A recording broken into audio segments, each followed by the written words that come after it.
అందరికీ నమస్కారం అండి. ఇది చాలా దుర్వార్తనే చెప్పాలి, బ్యాడ్ న్యూస్ అనే చెప్పాలి. మీకు తెలిసిందే ఈరోజు ఏదైతే ఎయిర్ ఇండియా ప్లేన్ క్రాష్ అయింది అహ్మదాబాద్లో, దీనికి కారణాలు ఇంకా మనకు రాలేకపోయినా ఇది చాలా ఇండియన్ హిస్టరీ, ఏవియేషన్ హిస్టరీలో చాలా డిజాస్టర్స్ అని చెప్పాలండి.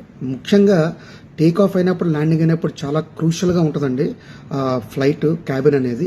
మనకు తెలిసిపోతూ ఉంటుంది టేక్ ఆఫ్ అయినప్పుడు ఎలా తీసుకెళ్తున్నాడు పైలట్ అనేది.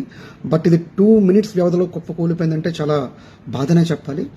అండ్ మోర్ ఓవర్ ఏదైనా ఎమర్జెన్సీ టైంలో నుండి pilots May Day call, May Day call, May Day call అని 3 times చెప్తూ ఉంటారు. దీని అర్థం ఏంటంటే ఫ్రెంచ్లో మైడేర్ అని అర్థం అండి. అలా వాడుక భాషలో మేడే కాల్ అంటూ ఉంటారు. మేడే కాల్ అంటే ఏంటంటే అత్యవసర పరిస్థితిలో మన యొక్క ఇన్ఫర్మేషన్ వాళ్ళకి తెలియడానికి ఇది ఉపయోగిస్తారండి. బట్ వాట్ ఎవర్, ఏవియేషన్ అన్ని చాలా టెక్నికల్గా చాలా స్ట్రాంగ్గా ఉంది. నేను కూడా ఎవ్రీ 3 monthsకి 4 monthsకి నేను ఎవ్రీ ఫ్లైట్ జర్నీస్ అనేక కంట్రీస్ వెళ్తూ ఉంటాను. టర్బులెన్స్ వచ్చినప్పుడు నాకు భయం వేస్తూ ఉంటుంది. బట్ వాట్ ఎవర్, అలాంటి షో ఎవరికి రాకూడదండి. ఎక్కడి నుంచైనా మంచి మంచి ఫ్లైట్స్ని ఉపయోగించాలని, 10 years దాటిన ఫ్లైట్స్ని కాస్త పక్కన పెట్టాలని నా ఆలోచన. ఎందుకంటే మరమ్మతులు చేసి దాన్ని మళ్ళీ మేకప్ చేసి దానిలో టెక్నికల్ ఇష్యూస్ రావచ్చు. బట్ ఏదైనా సరే ఎంతోమంది ప్రాణాలు కోల్పోయారు, చిన్నపిల్లలు కానీ చాలామంది, ఇంకా 200 పైచీలకు మంది చనిపోయారు. ఇవన్నీ హృదయ విదారకం. బట్ ఇలాంటి షో ఎవరికి రాకూడదు. మరొకసారి ఎవరైతే చనిపోయారో అందరికీ ఆత్మశాంతి కలగాలని కోరుకుంటున్నాను.